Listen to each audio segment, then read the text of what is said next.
Welcome to the Elise podcast. Here, I help women in perimenopause and menopause thrive unapologetically from the inside out.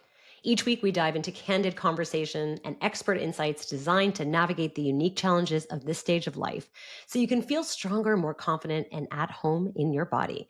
Let's dive in and start thriving together. On today's episode, I'm going to be talking about weight gain in perimenopause because this is really legit why most, if not all, women come to see me at FFWE is about, oh my God, I don't understand what happened. I blinked and I gained 20, 30 pounds overnight.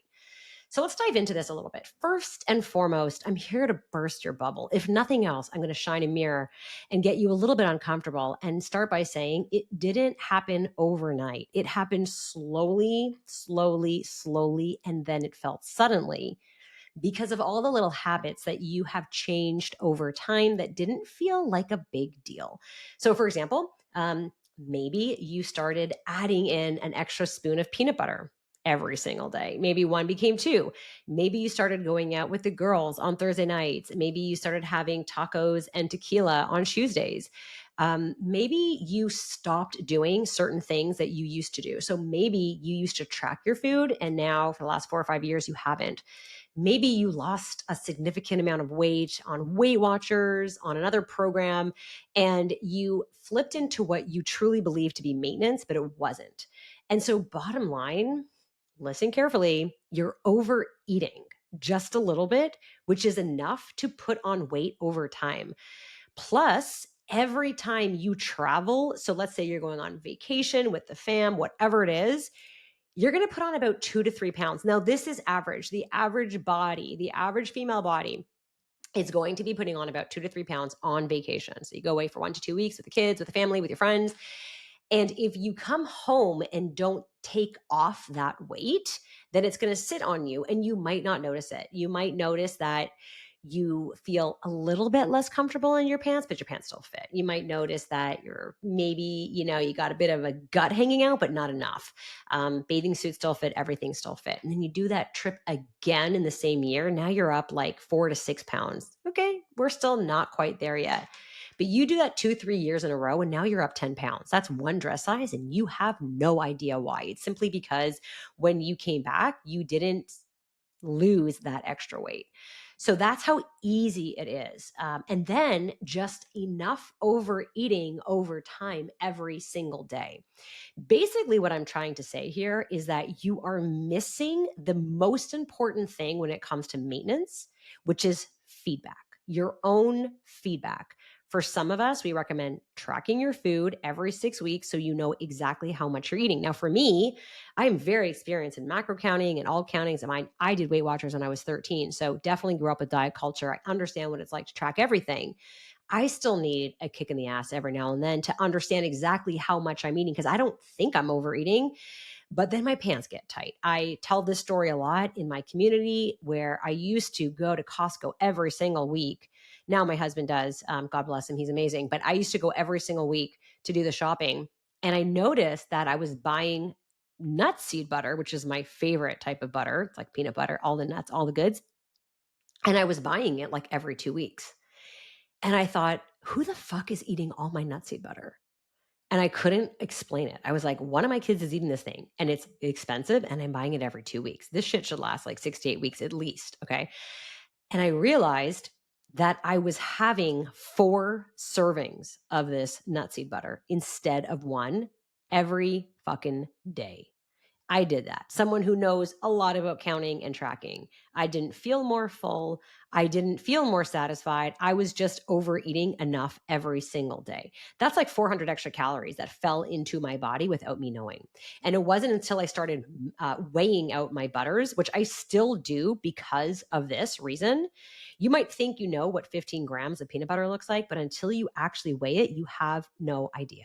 Okay. So it's these little things that happen over time that creep in. And when we have that feedback of either counting or you go by hunger, if you're like, I should be a little bit hungry, otherwise I'm always not hungry, then I'm going to be overeating just a little bit. Or I eat 20% less of what's in front of me every single time because I'm always given too much of something based on my size, my activity level, any of that kind of stuff. So that biofeedback is what we are constantly missing. And this is why I say repeatedly again in our community that if you haven't fucked up maintenance yet, you haven't tried it for real. Every single person who goes through maintenance in our program will fuck it up the first time because maintenance feels like it's a free for all. Eat whatever you want. That's just not the case. When you're in maintenance, you need that feedback. Maintenance is harder than weight loss by 1,000,000,000%, if that's even a number. Maintenance is just really, really hard, especially when you are in perimenopause. Let's talk about that. So, being in perimenopause and menopause, we know our hormones are changing. And that shift, that drop in progesterone and estrogen is going to make maintaining your weight harder. Cravings will go up. Biofeedback overall is changing. You're going to have a crash in energy. Well, guess what? When you're tired, your body and you want to move, your body is going to be like, hey, feed me so I can keep going. Sleep is going to be disrupted. So it's going to be harder to stay awake. Hey, eat more food, have more cravings, no problem. Libido is going to be shut down. Everything is going to start to down regulate. And so it's going to be, for lack of a better word, easier to put on weight. And it's going to make dieting or losing weight a lot harder. So while most women say to me, I don't understand where all this weight comes from, I'm like, oh, hands up. I know exactly where it's coming from. It's you. You're the problem. You just don't know it yet. Okay. So having said that, we now flip in, what are we going to do about it? So if you are thinking, and you probably are, but Elise, I eat everything so well. I have the best breakfast, lunch, and dinner. I haven't changed a thing. Girl, it's time to change everything. If you're saying to yourself, I haven't changed anything and I've gained weight, that's your problem. You need to change because your body's changed, your physiology's changed, your gut microbiome has changed. I recommend that you start counting your macros, start tracking your food, figuring out how much protein and fiber are you having at every single meal, and really take a good look at what you're eating. I equate this to keeping a budget. So if you're trying to save money at the end of the month, you're like, hey, I want to buy this thing, but I need to save up for it. And at the end of the month, you're like, fuck, I have no money. I did it again. You're going to have to create a budget. Watch what you're spending. And I guarantee you by the end of the month, it's going to be eye opening. You're like, I had no idea I was spending $45 at Starbucks every month. I had no idea that when I go without a list to Costco, I end up spending $400 more. I had no idea all the purchases I was purchasing on Amazon. Like, who is tracking that? I had no idea all the amount of money I was spending on my nails or my hair or whatever it is that you don't think before you spend. Nutrition is the same thing. Okay. Let's not get in debt here. Let's not keep putting weight on our frames. Let's get real. What are you eating at your meals? And what are you eating outside of your meals? And then think about, what does that look like during the evening? What does that look like on the weekends? Are you like me, where I was and I thought that the weekend was a real pass? I worked so hard during the week, I could eat whatever I wanted on the weekend. And I say this all the time as well in the community. It took me 4 years to stop eating like an asshole on the weekends because I truly believed that I wasn't, until I took a hard look in the mirror and thought, oh, I'm doing it to myself. I'm undoing everything. So, number one, start tracking. Okay, let's get real, create a budget, look at what you're doing. You don't have to set targets, just start being mindfully aware of what you're doing. The second thing, so if you're like, you fall into that first category is like, I haven't changed anything. What if the second category is, I just don't know what to do anymore? This is what I hear a lot. There's so much information. I heard that I should be eating keto. I heard that I should be intermittent fasting. I heard I should be doing paleo. Should I be doing injections? It gets really confusing. And so what I like to say to women here is, you don't need to do anything but the basics. Keep it simple. What does your nutrition look like? Is that dialed in? What is your movement like? Is that dialed in? What is your sleep like? Is that dialed in? And what is your stress like? Is that dialed in? Because a lot of women will say to me, I don't think my nutrition is that bad, but like I don't move. I mean, I did the odd Pilates class here, the odd F45. I used to do CrossFit, but yeah, I haven't really been consistent, not a gym person. I hate getting up in the morning. I'm too tired. So if you haven't been doing regular activity or you stopped doing regular activity, this would be the best place to start, especially if you're really struggling to see any type of physical changes or improvements in your physique in perimenopause and in menopause. So, really looking at that overall picture. And then also, if you're saying, no, no, no, I eat really well, I've tracked everything, and I'm only eating 1,400 calories. I have no idea why I'm not losing weight. I'm going to tell you again, bursting your bubble, you're not eating 1,400 calories. You think you're eating 400 calories. You truly believe you're eating 1,400 calories. But girl, if I took you to a deserted island and gave you only 1,400 calories, I promise you, without a shadow of a doubt, you would be dropping weight like it's going out of style. All right.